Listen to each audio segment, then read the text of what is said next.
Okay, so there is this wonderful story ambayo nataka nishare na nyie leo. Kipindi kama mwezi hivi uliopita nilipost Facebook kuhusu kipindi kile ambacho marafiki wa magazetini, marafiki wa kwenye maredio na kuchukua namba kwa watu labda wa kwenye vipindi vya TV. Zamani hiyo system ilikuwepogi. Kwa hiyo wahenga mnanielewa na maanisha nini. So kuna yule rafiki yangu akawa ameshare na mimi story yake. And I thought that today will be the perfect day of me sharing it. Kwa hiyo nataka usikilize alafu uniambie maoni yako. Anasemaje? Umbea utakuua shenzi wewe. Anyway, enzi hizo bana nimemaliza tu form 4 nikachukua namba katika magazeti ya Shigongo. Nikapata mkaka tu na yeye alitoka kumaliza chuo DIT, basi penzi likaanza. Date ya kwanza tulikutana Ubungo stand ndogo, enzi hizo kabla haijahamishwa pale TANESCO. Ile stand nafikiri mnaipajua. Mdogo mdogo likakolea, mwaka huo akapata kazi kampuni moja kubwa tu.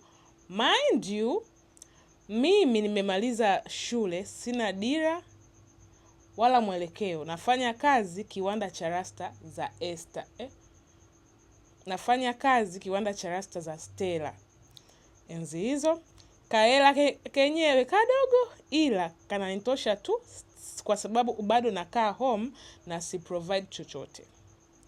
Basi mtoto watu alinipendaga tu, mwenyewe akasema nitafute chuo nisome, atalipa ada yeye, lakini kwa sharti nikamtambulishe kwetu na pia nisije kuropoka kwao kama ni yeye ndiye anayenisomesha.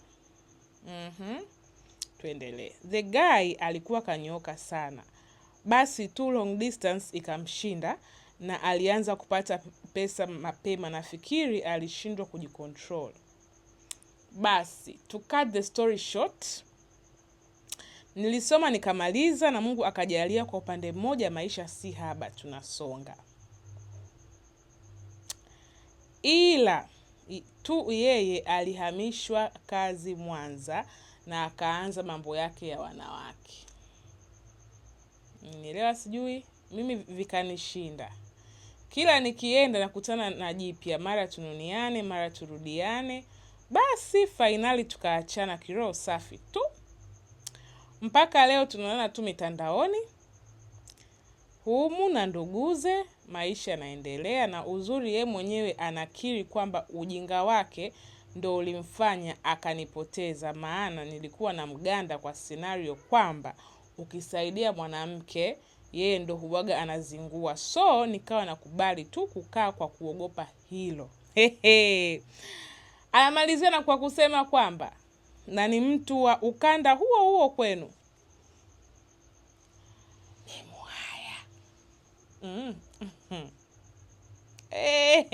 Sitaki mimi jamani. So tumalizie.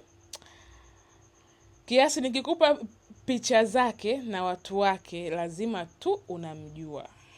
Siku nikilewa nitakutumia. Hii ilikuwa ni February. Mpaka kesho hajawahi kunitumia. So, hebu weka maoni yako hapo. Wewe unaonaje? Ni sahihi au kwa kuwa shazoea kila siku tusema sisi wanawake and they think it's okay? Is it okay?